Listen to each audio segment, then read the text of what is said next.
이겁니다. 윤 대통령 오늘 동남아시아 3개국 순방 일정 마치고 귀국합니다. 뭐 시간이 좀 남았어요. 밤이니까. 근데 출국할 때는 배웅 안 했잖아요. 앞서서 체코 갈 때는 배웅 마중했는데 요번에는 안 가서 사람들이 아 이거 관계가 또 어떻게 되는 거지? 이런 해석까지 났는데 오늘은 마중을 나간다고 합니다. 그럼 마중을 나가면 악수를 하고 눈을 맞추지 않습니까? 그리고 대화를 나눌 수도 있어요. 짧지만.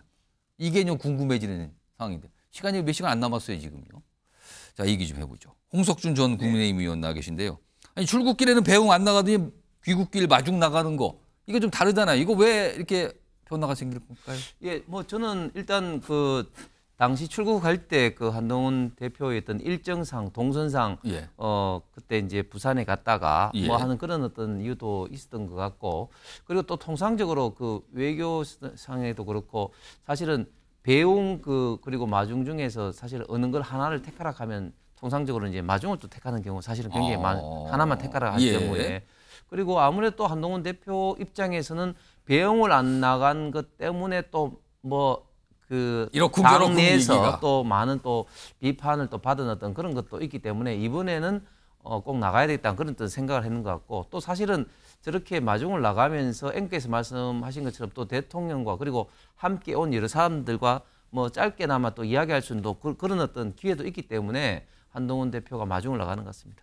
오늘 마중 나갔을 때 악수는 할 거 아니에요? 윤석열 대통령과 뭐 마중 나가면 다 악수. 예, 그렇겠죠. 근데 그 자리에서 좀 대화가 뭐 한 3, 40초라도 좀 있을까요? 아니면 그냥 앞서처럼 그냥 악수만 쓱 하고 이렇게 딱 지나가는 상황이 될까요? 뭐 저는 뭐 간단하게 뭐 인사 정도 나누지 않겠나. 그리고 사실은 그보다 또 더 중요한 게 같이 나가신 분 간에 어떤 그런 어떤 대화도 예. 굉장히 좀 유의미한 대화가 있을 같이 수가 마중을 있습니다. 나가신 아니 네. 마중을 나가신 분들끼리. 네네네. 신현영 전 민주당 의원도 나와 계신데요. 혹시요 지금 며칠 사이에 윤석열 대통령이 한동훈 대표의 독대에 대해서 수용했다. 그리고 이제 재보궐선거 끝난 뒤에 만난다. 이게 알려졌잖아요. 이것 때문에 나가는 걸까요? 여러 가지 상황들이 변했다고 봅니다. 출국할 때 안 나갈 때는 뭐 부산, 금정구 등 보궐선거 지원 때문에 그렇다라고 변명을 했지만 예. 지금 사실은 보궐선거 더 지금 국민의힘이 불리해지고 있는 상황이기 때문에 사실 또 막바지로 가면 더 시간을 많이 들여야 되는데. 예, 부산도 접점이기 때문에 지금 더 열심히 가야 되기 때문에 그런 것들은 변명에 지나지 않았다라는 게 이번에 마중에 나간다면은 예. 더 드러나게 되는 것이고요. 그 사이에 여러 가지 이슈 있었죠. 독대를 받아들이겠다는 예. 것도 있었지만 뭐 20명의 원내와의 그 한 대표의 모임, 만찬. 그리고 90명의 원내와의 만찬, 그리고 그건 오찬입니다.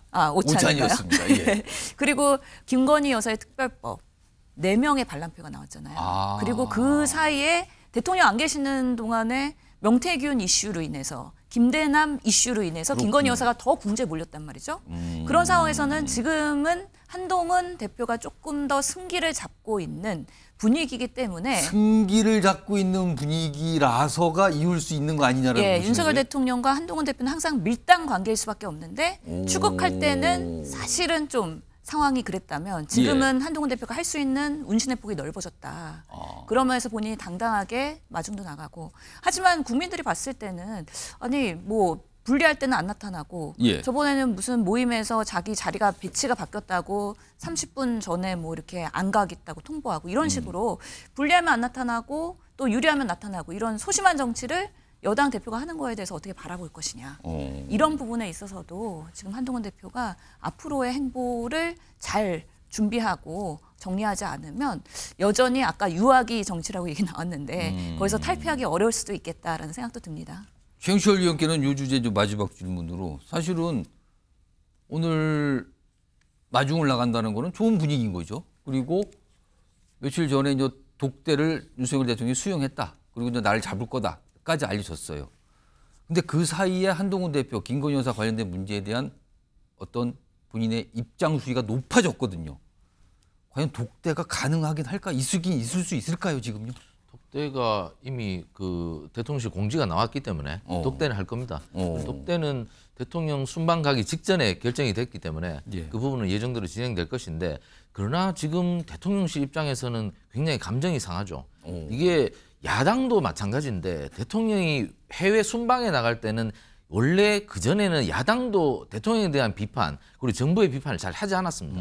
이게 박근혜 대통령 탄핵 이후에 이 여야의 대치가 가팔라지면서 예. 이게 뭐 대통령이 순방을 가든 순방을 가지 않든 마구잡이 공격하는 이것이 정치권의 관행처럼 되어 있는데 예. 특히 한동훈 대표가 대통령이 아세안 순방에 나가서 뭐 심지어 필리핀에 가서 원전 세일즈까지 하는 그런 순간에 김건희 여사에 대한 뭐 험담을 하고 여당 대표가 뭐 특검을 해야 된다 그런 취지로 얘기하는 것은 굉장히 회담을 앞둔 여당의 대표로서 매우 자세가 제가 볼 때는 아쉬운 부분이 매우 크다. 그런 점에서 용산이 굉장히 좀 아쉽고 안타깝고 뭐 그런 부분이 있겠지만 하지만 독대는 할 것이다. 그리고 앞으로 전국을 어떻게 풀어나가야 될지에 대해서 한동훈 대표의 의견을 구할 것이다. 하지만 한 대표에 대한 신뢰는 굉장히 받아들이기는 어려운 상황이다. 신뢰에 대해서 별로 갖고 있지 않다. 그렇습니다. 불신이 매우 커졌다. 이번 순방 과정에서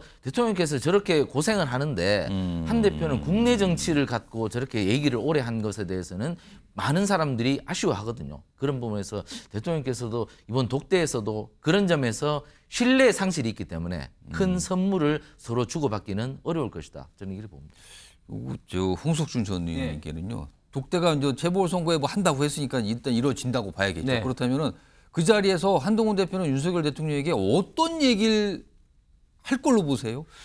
지난번까지는 일단 한동훈 대표가 독대 요구를 공개적으로 했을 때 사실은 뭐 공개 요구 자체가 사실은 뭐 비난은 일부는 받았습니다만 예. 결국은 논의 대상 이슈가 김건희 여사 관련된 거 그리고 의대 정원 문제 뭐 이런 것들이 이제 됐는데 사실 그 사이에 또 몇 가지가 또 발생했지 않습니까? 뭐 명태균 씨 뭐 건이라든지 또 뭐 김영삼, 김대남 전 행정관 건 이런 이슈가 있기 때문에 이런 이슈까지 아마 좀 포함을 해서 좀 논의가 되지 않을까 생각합니다. 자, 일단 뭐 오늘 모습부터 좀 기다려 봐야겠죠. 또 아마 언론에서 볼 거예요. 악수를 했는데 손을 얼마나 오래 잡았냐, 눈을 맞췄는가, 뭐 인사말 말고 다른 대화를 저번에 뭐 행안부 장관 때는 한 1분 가까이 얘기했는데 이번에는 하느냐 안 하느냐 아마 이런 것까지 따져서 보겠죠. 아마 좀 기다릴 겁니다. 아마 취재진들이요. 자, 뭐 오늘 밤입니다. 그 모습은.